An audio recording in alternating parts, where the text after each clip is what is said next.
ada hari esok, sebab Dia hidup. Ku tak gentar, karena ku tahu Dia pegang hari esok. Aku jadi berarti sebab Dia hidup. Aku jadi berarti sebab Yesus hidup. Puji Tuhan, kami serahkan kepada hamba-Nya, Bapak dan saksi semua telah kebaikan, kebenaran, firman Tuhan. Tuhan. Ya, terima kasih hamba-Nya. Puji Tuhan. Baik, mari kita berdoa untuk menyambut kebenaran firman Tuhan. Kita tundukkan hati kita. Bapa di dalam surga, terima kasih. Yesus Kristus Tuhan dan Juru Selamat kami. Kembali lagi kami menerima anugerah Tuhan di pagi hari ini untuk bersama-sama memuji-muji nama-Mu ya Tuhan. Dan terlebih lagi Tuhan Yesus, kami terus diperdalam lagi dengan setiap kebenaran firman Tuhan yang lebih detail, lebih rinci lagi, setiap bagian yang sangat penting untuk kami pahami supaya lebih lengkap pengertian kami dibukakan untuk mengenal lebih dalam, lebih jauh lagi tentang kasih karunia-Mu yang begitu besar memberkati hidup kami. Terima kasih Bapa, dipermuliakan nama-Mu Tuhan, diberkati semuanya saudara-saudara kami di pagi hari ini yang sudah berkenan bersama-sama dalam ibadah Saat Teduh kami ini. Terima kasih, kami sambut kebenaran firman-Mu ya Bapa, di dalam nama Tuhan Yesus kami berdoa. Haleluya. Amin. Amin. Puji Tuhan. Ya baik, saudara-saudaraku yang dikasihi Tuhan Yesus, kita akan menuntaskan bagian dari Galatia pasal 4 tentang ilustrasi atau kiasan yang analogi yang disampaikan oleh Rasul Paulus untuk menjelaskan posisi kita yang saat ini hidup di dalam kasih karunia Allah, di mana kita tidak boleh lagi menoleh ke kiri dan ke kanan, tapi lurus, ya tegak lurus berjalan mengikuti pimpinan Roh Kudus, pimpinan Tuhan untuk hidup di dalam kasih karunia-Nya yang terbaik, hidup yang ditebus oleh darah Kristus, dan yang saat ini kita beritakan, kita kabarkan, kita saksikan kepada semua orang. Nah, Bapak Ibu Saudaraku yang dikasihi Tuhan Yesus, apa yang disampaikan oleh Rasul Paulus dalam Galatia pasal 4, satu perikop akan kita baca lagi tentang Abraham, istrinya Hagar dan Sarah, dan anak-anaknya Ishak dan Ismail. Nah, kemudian juga ada tentang Yerusalem yang lama, Yerusalem yang sekarang, dan juga Yerusalem yang surgawi.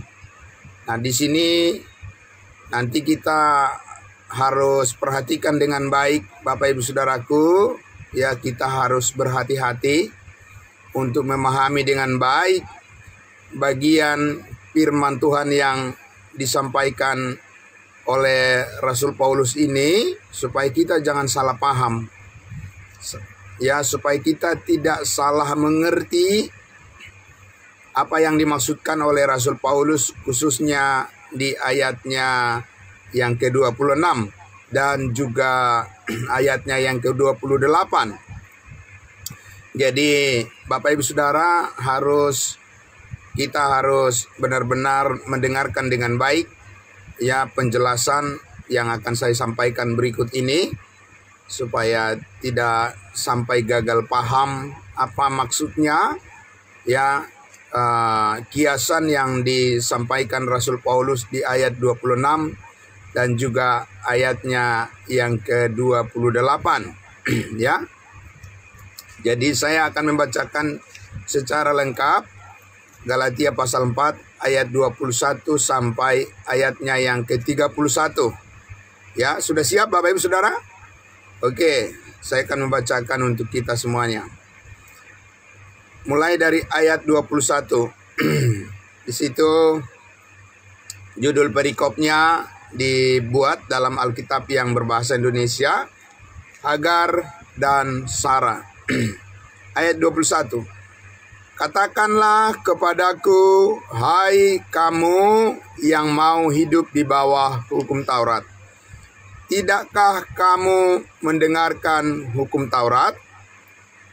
Bukankah ada tertulis bahwa Abraham mempunyai 2 anak, seorang dari perempuan yang menjadi hambanya dan seorang dari perempuan yang merdeka?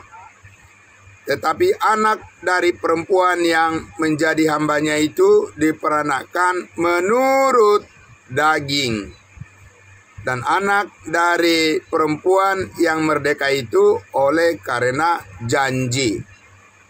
Nah, kita perhatikan di ayatnya yang ke-24 Bapak Ibu Saudaraku. Ini adalah suatu kiasan. Sekali lagi, ini adalah suatu kiasan. Ya, suatu perumpamaan atau suatu analogi perbandingan. Ya, perbandingannya apa? Perbandingan antara apa dengan apa Bapak Ibu Saudaraku yang dikasihi Tuhan Yesus? Kita teruskan lagi. Sebab kedua perempuan itu, yaitu Hagar dan Sarah, adalah 2 ketentuan Allah. Yang satu berasal dari Gunung Sinai dan melahirkan anak-anak perhambaan, itulah Hagar. Jadi kita ingat di sini Bapak Ibu Saudaraku, penekanannya adalah lahirnya anak-anak perhambaan yang kita tahu maksudnya itu adalah pembawa masalah. Jadi nanti akan kita tahu pembawa masalah di dalam kehidupan kekristenan itu apa? Ya, kalau di dalam kehidupan keluarga Abraham, pembawa masalah itu siapa? Pembawa masalah itu adalah Hagar dan anaknya Ismail. Ya, itu pembawa masalah di dalam keluarga Abraham. Kenapa itu pembawa masalah? Karena itu lahir bukan karena kehendak Tuhan. Bukan Tuhan yang menjanjikan Hagar menjadi istrinya Abraham dan Ismail menjadi anaknya. Itu bukan anak perjanjian. Ya, dan itu mau-maunya keinginan daging yang dilakukan oleh Abraham di luar daripada rencana Tuhan. Nah, ini disebutkan adalah sebuah kiasan. Ya, kiasan tentang apa? Kiasan tentang hukum Taurat itu bukanlah saat ini ya masuk di dalam rencana Allah untuk membuat manusia jadi benar. Tapi kasih karunia Allah, sama seperti Ishak adalah anak yang dijanjikan Allah pembawa kehidupan bagi Abraham dan keturunannya. Bagi keturunan Abraham, ya Ishaklah, di dalam janji Allah kepada Ishak, ya kepada Abraham, yaitu keturunannya yang bernama Ishak, disitulah harapan itu hadir. Amin. Iya. Jadi sama seperti itu saat ini, harapan manusia dihadirkan saat ini untuk bisa mendapatkan kehidupan itu ada di dalam pengenalan akan kasih karunia Allah, bukan di dalam usaha untuk menaati hukum Taurat. Ya, jadi itu yang mau diilustrasikan di sini, yang mau digambarkan, dikiaskan di sini, Bapak Ibu Saudaraku. Ayat 25. Kita lihat lagi, Hagar ialah Gunung Sinai di tanah Arab, dan ia sama dengan Yerusalem yang sekarang karena ia hidup dalam perhambaan dengan anak-anaknya. Jadi Yerusalem yang sekarang dikatakan itu adalah Yerusalem yang tidak menghasilkan buah kebenaran. Ya, Yerusalem yang sekarang bukanlah tempat di mana Allah saat ini bekerja untuk melahirkan atau menyalurkan berkat-berkatnya. Karena dikatakan bahwa Yerusalem yang sekarang itu adalah hidup dalam perhambaan, di mana ya orang-orang Israel, orang-orang Yahudi, mereka saat ini hidup menurut keinginan diri mereka sendiri, bukan menurut program dan kehendak Allah. Karena mereka sudah mengabaikan kehendak Tuhan dengan ya menolak Yesus Kristus sebagai Mesias. Tetapi kalau seandainya dulu orang Israel itu menerima Yesus Kristus sebagai Mesias, maka mereka akan menyatakan kehidupan yang didasarkan pada janji Allah, yaitu janji yang disampaikan ya menurut ya sumpah Tuhan kepada Abraham bahwa melalui Ishak ya anak perjanjian itulah orang Israel akan beroleh berkat yang sepenuhnya. Nah, Bapak Ibu Saudaraku, di ayatnya yang ke-26, tetapi Yerusalem sorgawi adalah perempuan yang merdeka dan dialah ibu kita. Jadi lihat Bapak Ibu Saudaraku, ya, perhatikan baik-baik ayatnya yang ke-26 itu. Tadi sudah saya sampaikan, kita harus memahami dengan baik maksud dan tujuan makna daripada ayat firman Tuhan ini. Tetapi Yerusalem sorgawi adalah perempuan yang merdeka, dialah ibu kita. Ibu siapa Bapak Ibu Saudaraku? Ibu kita bagaimana maksudnya? Apakah kita ini maksudnya masuk ke dalam Yerusalem yang baru? Ya, Bapak Ibu Saudara, apakah tubuh Kristus itu akan menempati Yerusalem yang baru? Apakah orang-orang kudusnya Tuhan saat ini ditentukan oleh Allah untuk masuk ke dalam Yerusalem yang baru, Bapak Ibu Saudaraku? Ya, jadi ini penting dipahami dengan baik, dan itulah untungnya ya, bermanfaatnya Bapak Ibu Saudara tetap tekun hadir mendengarkan setiap kebenaran firman Tuhan. Tidak ada yang terlewatkan pemahaman itu, tidak ada yang keliru ya Bapak Ibu Saudaraku, tetapi kita akan lengkap memahaminya. Bagaimana memahaminya Bapak Ibu Saudaraku yang dikasihi Tuhan Yesus? Kita teruskan dulu ayatnya yang ke-27. Karena ada tertulis, bersukacitalah hai si mandul yang tidak pernah melahirkan, bergembiralah dan bersorak-sorailah hai engkau yang tidak pernah menderita sakit bersalin, sebab yang ditinggalkan suaminya akan mempunyai lebih banyak anak daripada yang bersuami. 28. Dan kamu saudara-saudara, kamu sama seperti Ishak adalah anak-anak janji. Ya, kita perhatikan dengan baik.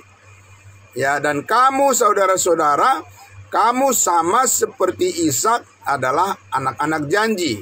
Apa iya, Bapak Ibu Saudara, kita mendapat perjanjian ya di dalam janji Allah kepada Ishak dan juga kepada Yakub, Bapak Ibu Saudara, karena Tuhan memberikan ya perjanjiannya kepada Abraham, Ishak dan Yakub itu berkaitan dengan masa depan bangsa Israel. Apa iya kita mendapat bagian di situ, Bapak Ibu Saudaraku? Apakah memang kita mendapatkan perjanjian Allah ya yang dinyatakan kepada Abraham, Ishak dan Yakub, Bapak Ibu Saudaraku? Saudara yang dikasihi Tuhan Yesus, kita sudah mendengarkan di dalam Efesus pasal 2, sudah beberapa kali kita dengar di ayatnya yang ke-11 sampai ayatnya yang ke-12 bahwa Rasul Paulus mengatakan sebagai bangsa-bangsa lain kita tidak memiliki Kristus dulu dan tidak mendapat bagian di dalam janji Allah, dan juga kita bukan bagian dari warga Israel dan tanpa pengharapan dan tanpa Allah di dalam dunia. Nah, Bapak Ibu Saudaraku, lalu sekarang kenapa dikatakan bahwa kamu, yaitu jemaat Galatia, jemaat dari bangsa lain, dan kita juga tentunya jemaat tubuh Kristus dari bangsa lain, kamu sama seperti Ishak adalah anak-anak janji katanya.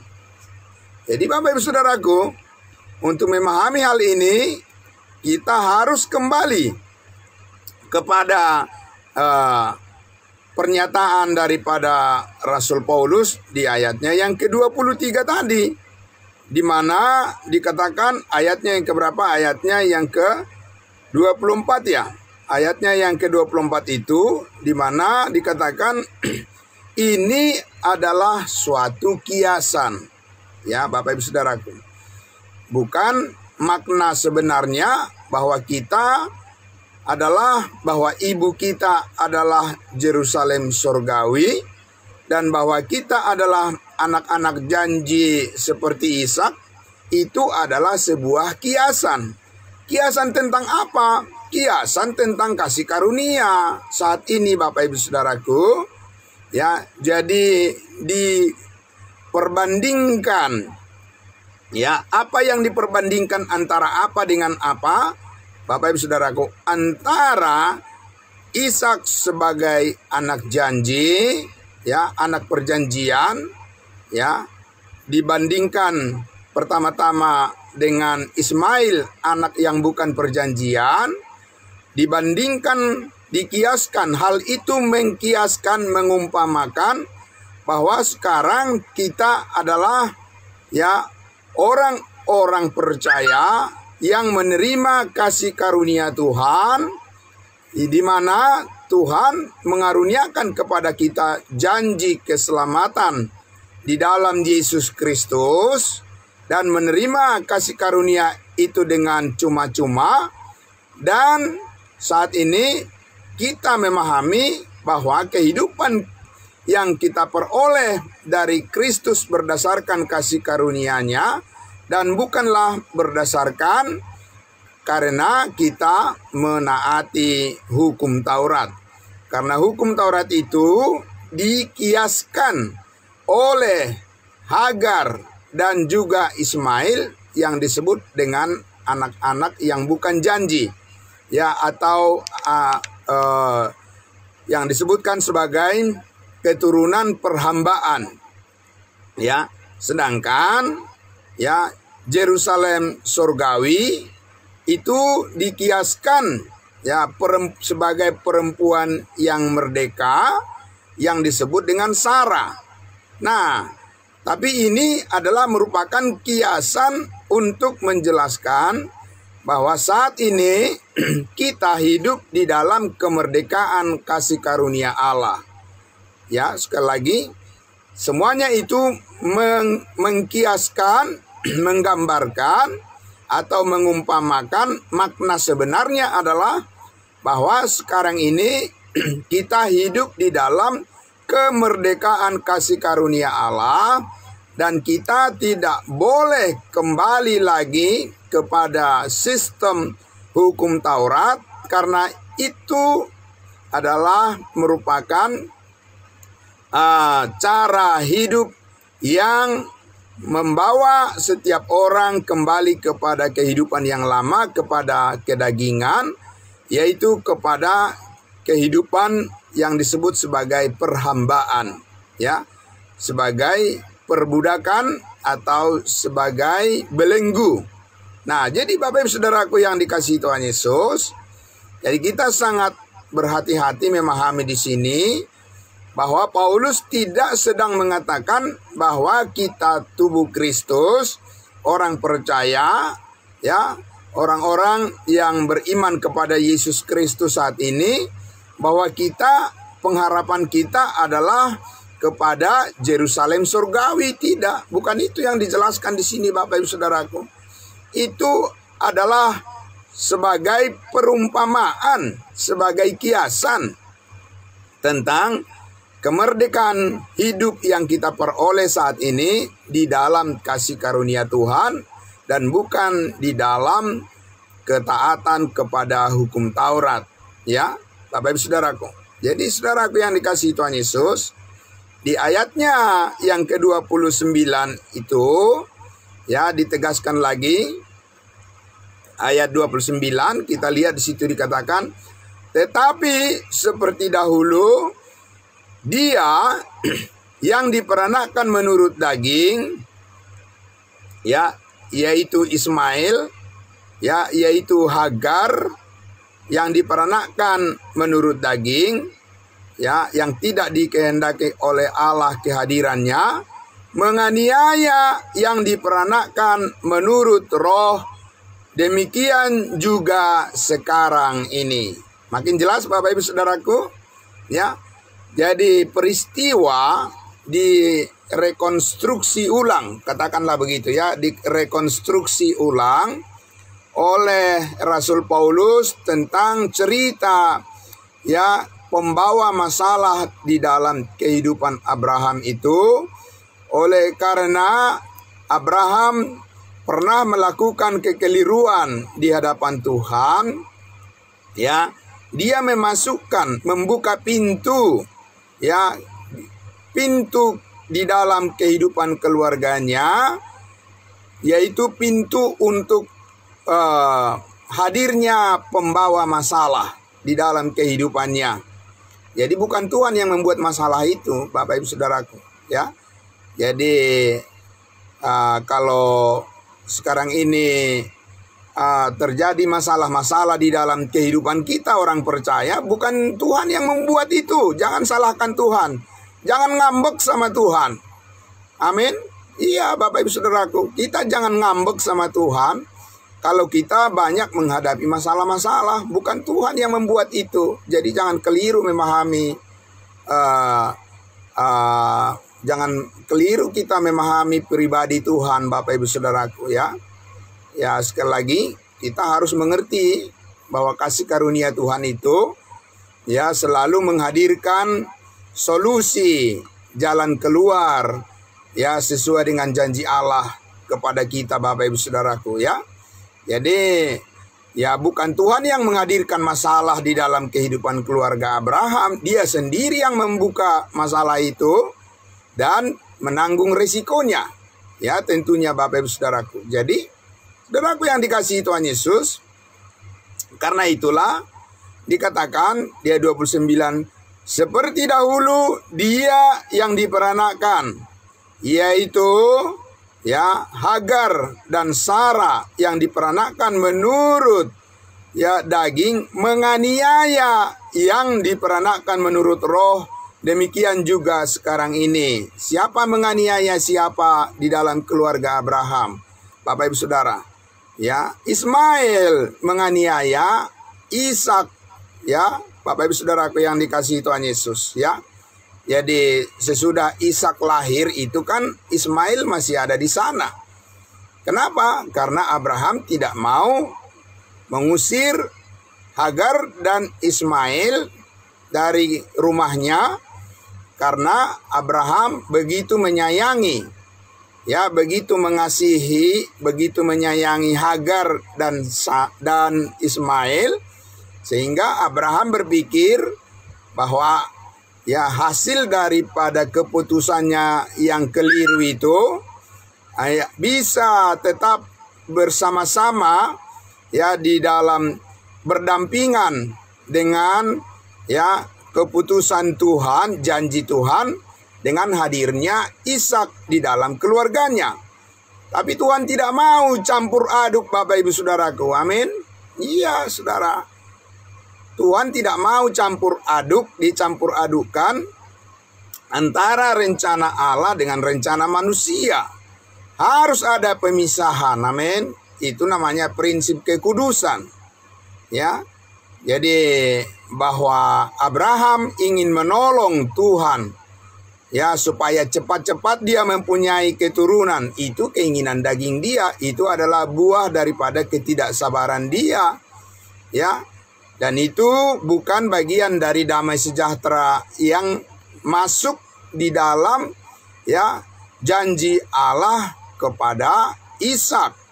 Dan terbukti Bapak Ibu Saudaraku, dikatakan bahwa keturunan daripada daging ya itu selalu menganiaya, ya, selalu menganiaya keturunan daripada janji. Jadi Ismail itu selalu ingin ya berbuat jahat kepada Ishak dan selalu menghadirkan masalah di dalam rumah tangga Abraham. Jadi salah satu harus diapakan Bapak Ibu Saudaraku, harus diusir. Di mana dikatakan di ayatnya yang ke-30. Tetapi apa nas kitab suci? Usirlah hamba perempuan itu beserta anaknya. Amin. Sebab anak hamba perempuan itu tidak akan menjadi ahli waris bersama-sama dengan anak perempuan yang merdeka itu. Ya, saudara-saudaraku. Jadi apa yang harus dibuat? Apa yang harus dilakukan oleh Abraham supaya dia mendapatkan damai sejahtera? Harus dipisahkan. Tidak boleh dicampur adukan antara rencana Allah dengan rencana manusia. Nah, saudaraku yang dikasihi Tuhan Yesus, ada kata-kata yang luar biasa tadi, disampaikan tadi di ayatnya yang ke-29 itu, ya, tetapi seperti dahulu dia yang diperanakkan menurut daging, menganiaya yang diperanakkan menurut roh, demikian juga sekarang. Sekarang yaitu apa? Orang yang selalu berpegang kepada sistem perbuatan ya, itu akan selalu menganiaya orang yang memberitakan kebenaran oleh karena kasih karunia Tuhan hanya melalui iman. Jadi Bapak Ibu Saudaraku yang dikasihi Tuhan Yesus, ya. Jadi supaya kita mengerti posisi kita. Selagi kita hidup di dalam kemurnian, di dalam pemberitaan kasih karunia ini, maka salah satu resiko yang harus kita hadapi di dunia ini adalah bahwa kita akan menerima penolakan dari orang-orang yang memaksakan kehendaknya, yang bukan bagian, yang tidak menerima kehendak Allah di dalam kasih karunia ini.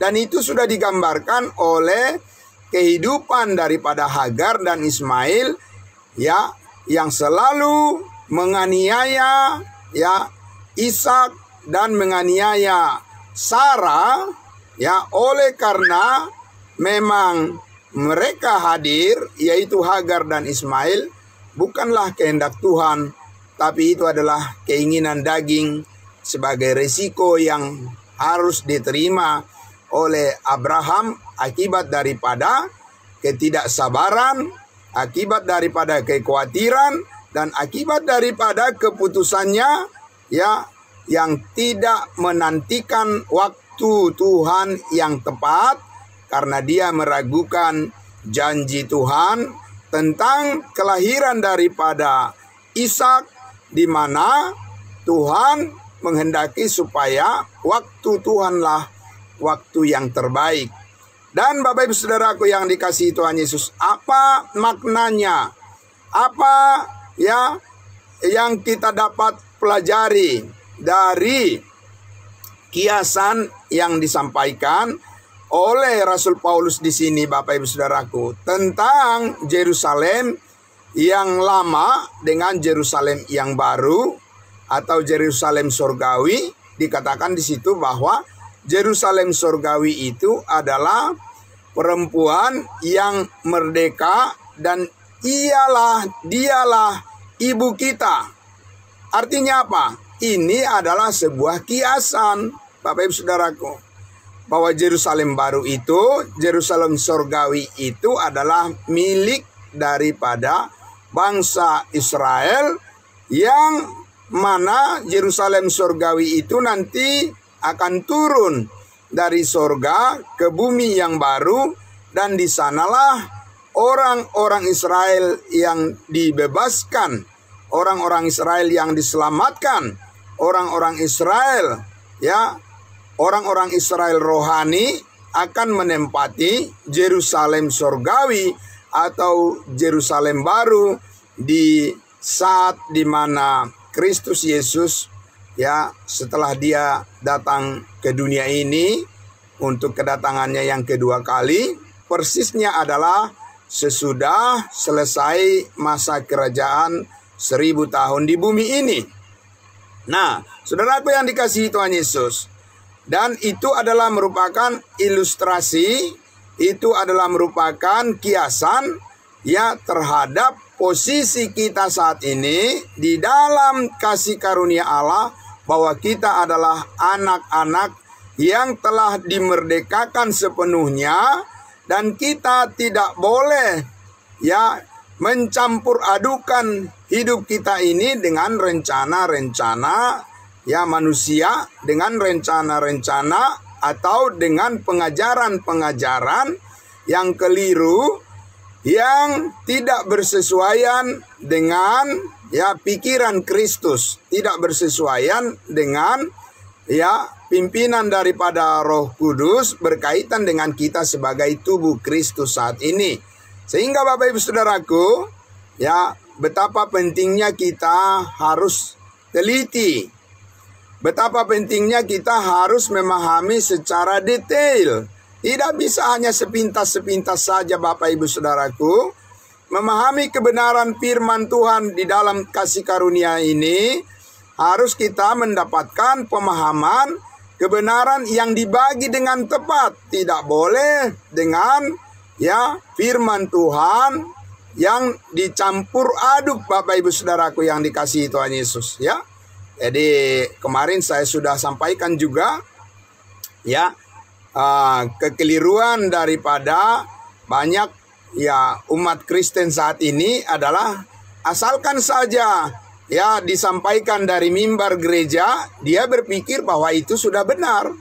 Itulah Bapak Ibu Saudaraku kekeliruan yang besar ya, atas nama firman Tuhan dari mimbar gereja ya, mereka berpikir itu sudah pasti benar, walaupun yang disampaikan itu adalah berkaitan dengan ketaatan terhadap hukum Taurat ya, yaitu perhambaan, perbudakan, Bapak Ibu Saudaraku, dan bukan kemerdekaan di dalam kasih karunia pemberitaan tentang firman Tuhan itu.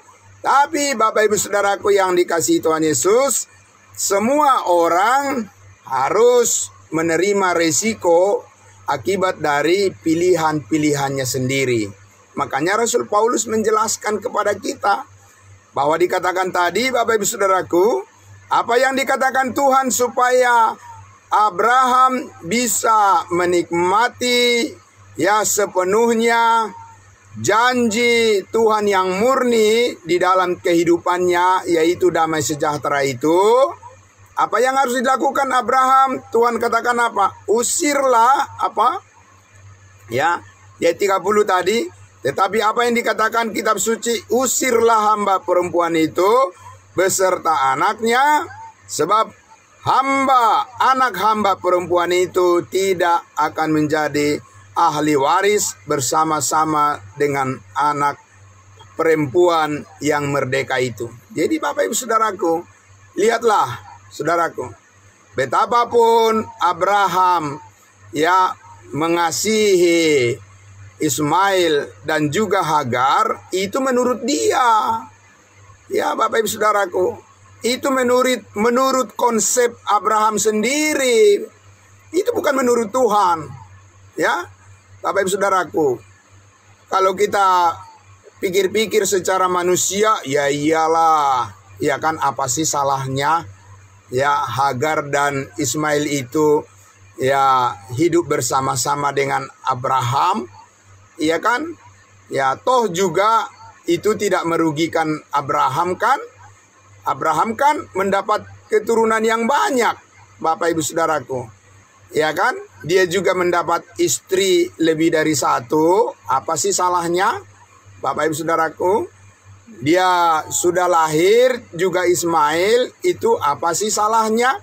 Ya, toh juga Abraham tidak dirugikan. Itu menurut pemikiran manusia yang berdosa, Bapak Ibu Saudaraku, ya kan? Apa sih salahnya kalau kita berbuat baik supaya kita diselamatkan masuk surga? Apa sih salahnya kalau kita berbuat baik dan melakukan hukum Taurat supaya kita diterima masuk surga? Apa sih salahnya? Itu pikiran duniawi yang berdosa, Bapak Ibu Saudaraku yang dikasihi Tuhan Yesus, ya. Jadi itu adalah hasil daripada pikiran yang diperbudak oleh dosa. Itu bukan pikiran yang dinyatakan oleh kekuatan kasih karunia Allah. Kenapa Bapak Ibu Saudaraku yang dikasihi Tuhan Yesus? Tuhan Allah mengatakan kepada Abraham, dan Tuhan Allah yang lebih tahu, usir itu perempuan hamba dan anaknya itu. Karena apa? Tidak akan membawa kebaikan bagimu, kata Tuhan kepada Abraham. Sebab dari semula itu bukan bagian dari rencana Allah. Jadi saudaraku yang dikasihi Tuhan Yesus, itulah pintarnya dan liciknya pengajaran-pengajaran sekarang ini mengatakan, ya kan kita juga harus tetap berbuat baik kan. Ya kita juga kan harus rajin ke gereja. Kita juga kan harus memberikan persepuluhan. Kita juga kan harus melakukan ini, melakukan itu, dan melakukan itu. Kan tidak ada ruginya dan tidak ada salahnya. Bapak Ibu Saudaraku yang dikasihi Tuhan Yesus, itulah pikiran daging yang merengek-rengek.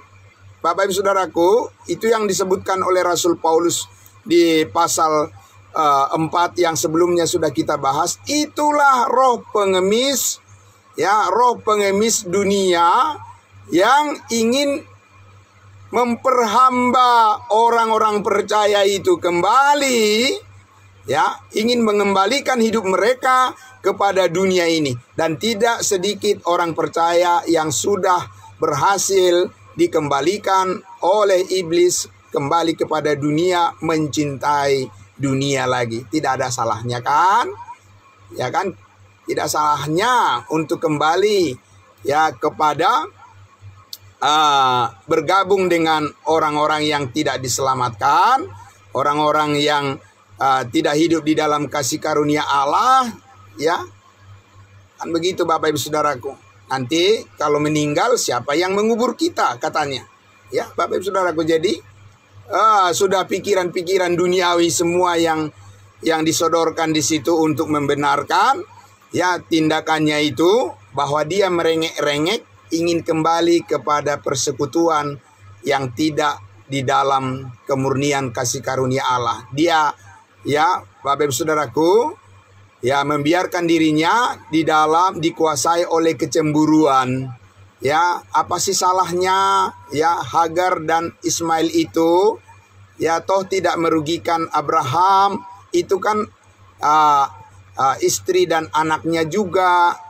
Bapak Ibu Saudaraku yang dikasihi Tuhan Yesus, itulah pikiran manusia yang duniawi, ya, yang tidak dikuasai oleh keputusan kemurnian untuk hidup di dalam kekudusan Kristus yang sesungguhnya. Jadi Bapak Ibu Saudaraku yang dikasihi Tuhan Yesus, keinginan daging itu sangat licik, ya. Jadi keinginan daging itu sangat licik. Dia ya kan akan meminta sedikit, kemudian kalau dikasih hati, dia ingin apa? Ingin jantung. Bapak Ibu Saudaraku yang dikasihi Tuhan Yesus. Seperti itu. Jadi tidak, Paulus bilang kepada jemaat Galatia, jangan kompromi sedikit pun. Amin. Iya Bapak Ibu Saudaraku. Ya. Sekali lagi, di sini jelas sekali Tuhan katakan kepada Abraham, usir dia. Karena ini tidak boleh dicampur adukan. Amin. Keinginan daging dengan keinginan roh itu tidak ada bagian bersama-sama. Tidak. Saudaraku, kenapa? Sekali lagi, karena kita ini hidup di dalam kekudusan Kristus, di dalam kekudusan kasih karunia-Nya, dan tidak ada orang yang bisa menambahi itu. Amin. Paulus sudah mengatakan, dia berdoa kepada Allah, dia berdoa kepada Yesus Kristus, supaya dia disembuhkan dari sakit yang ada pada tubuhnya. Tapi jawab Tuhan Yesus, yang terbaik adalah dikatakan cukuplah kasih karuniaku bagimu. Amin. Jadi Bapak Ibu Saudaraku, jadi Tuhan itu tidak mau kita ragu-ragu. Tuhan tidak mau kita bimbang. Ya, Tuhan tidak mau kita dikuasai oleh kekhawatiran seperti Abraham. Karena Abraham dikuasai oleh kekhawatirannya, akhirnya dia mengambil Hagar menjadi istrinya, dan kemudian lahirlah Ismail, dan itu membawa masalah sampai kapan? Sampai sekarang, Bapak Ibu Saudaraku ya. Keturunan Abraham antara keturunan Ishak, Israel, dan keturunan daripada Ismail, bangsa Arab di sana akan terus berperang. Seperti yang sekarang ini kita lihat Bapak Ibu Saudaraku ya. Yang ada di Palestina itu kan keturunan bangsa Arab itu. Ya, Bapak Ibu Saudaraku, yang di Palestina itu, yaitu Hamas. Yang sampai saat ini kita tahu bahwa ya puluhan ribu, kalau bukan ratusan ribu orang Palestina itu yang sudah mati terbunuh oleh orang Israel, oleh bangsa Israel. Dan akan terus bermusuhan. Ya Bapak Ibu Saudaraku. Dan itu dimulai dari mana? Itu dimulai dari kesalahan Abraham. Ya, karena dia mengambil Hagar budaknya itu. Dan karena Abraham tidak sabar menunggu janji Tuhan digenapi dengan lahirnya Ishak, karena dia ragu, Bapak Ibu Saudaraku, dan konsekuensinya adalah dia menghadirkan masalah yang besar di tengah-tengah dunia ini. Saudaraku yang dikasihi Tuhan Yesus, ya, kita di dalam kasih karunia ini kita ingin menghadirkan kedamaian melalui kasih karunia Tuhan itu juga kepada keturunan kita. Amin. Ya Bapak Ibu Saudaraku, kita mau supaya ya keturunan kita, ya anak-anak cucu kita hidup di dalam kasih karunia Tuhan. Dan dengan demikian mereka hidup di dalam kemerdekaan yang Yesus karuniakan kepada kita setiap orang yang percaya. Dan kita hidup di dalam kekudusan Kristus, melayani Kristus, dan hidup di dalam damai sejahteranya. Dan kita melakukan kehendak Tuhan berdasarkan rencana dan program Tuhan untuk kita. Jadi Bapak Ibu Saudaraku yang dikasihi Tuhan Yesus, ya. Jadi di ayatnya yang ke-31 dikatakan, karena itu saudara-saudara, kita bukanlah anak-anak hamba perempuan, melainkan anak-anak perempuan merdeka. Siapa yang dimaksud di sini? Ini adalah suatu kiasan bahwa kita adalah anak-anak yang dilahirkan oleh ibu kita, bukan Yerusalem surgawi, ibu kita, tapi ibu kita yang dimaksud di sini adalah kasih karunia Tuhan Yesus. Itulah yang menghadirkan kehidupan yang baru, sehingga saat ini kita bisa melayani Tuhan di dalam keadaan hidup yang baru dan bukan yang lama. Karena yang lama sudah berlalu, sesungguhnya yang baru sudah tiba. Amin. Bapak Ibu Saudaraku yang dikasihi Tuhan Yesus, Allah mau supaya kita tidak dikuasai oleh kekhawatiran, tetapi dikuasai oleh sukacita dan damai sejahtera yang akan kita pelajari nanti secara detail, secara rinci ketika kita sudah memasuki Galatia pasal 5, karena disitulah Rasul Paulus menguraikan tentang bagaimana kita hidup menurut pimpinan Roh Kudus, dan Paulus menyebutkan di sana buah roh ialah sukacita, buah roh ialah kasih, sukacita, damai sejahtera, kesabaran, kemurahan, kebaikan, kesetiaan, kelemah lembutan, penguasaan diri. Tidak ada hukum yang menentang hal-hal itu. Itulah yang Rasul Paulus ingin, Tuhan mau, Tuhan inginkan supaya kita hidup di dalam mengalami dan buah daripada Roh Kudus. Itulah yang ingin Tuhan kerjakan melalui kehidupan kita, dan bukan buah dari kedagingan atau buah daripada perbuatan daging yang disebut sebagai perhambaan, tetapi kita menghasilkan buah roh yang hadir dari kemerdekaan hidup yang telah dimerdekakan dari dosa dan dari kuasa maut. Jadi Bapak Ibu Saudaraku yang dikasihi Tuhan Yesus, perjalanan panjang yang akan kita sama-sama jalani bersama dalam menelusuri kehidupan kita, bagaimana hidup kita yang telah dimerdekakan ini untuk bisa difungsikan oleh Tuhan, bisa dimanfaatkan oleh Tuhan, menjadi bermanfaat hidup kita apabila kita memahami seperti apa kita hidup di bawah pimpinan daripada Roh Kudus. Dan itu akan kita pelajari di pasal 5. Mulai besok kita akan masuk pada bagian Galatia pasal 5. Kita akan memahami satu persatu. Bapak Ibu Saudaraku, kita akan lihat seperti apa cara kerja daripada Roh Kudus untuk memberdayakan hidup kita selama masih diberi waktu, selama masih diberi kesempatan oleh Tuhan bagi kita semuanya. Amin. Nah, Bapak Ibu Saudaraku, karena itu mari kita bertekun terus di dalam kasih karunia Tuhan yang sudah kita terima dan yang di dalamnya kita hidup oleh damai sejahtera Tuhan. Kita diberikan kekuatan untuk melakukan segala sesuatu dengan sungguh-sungguh seperti untuk Tuhan dan bukan untuk manusia.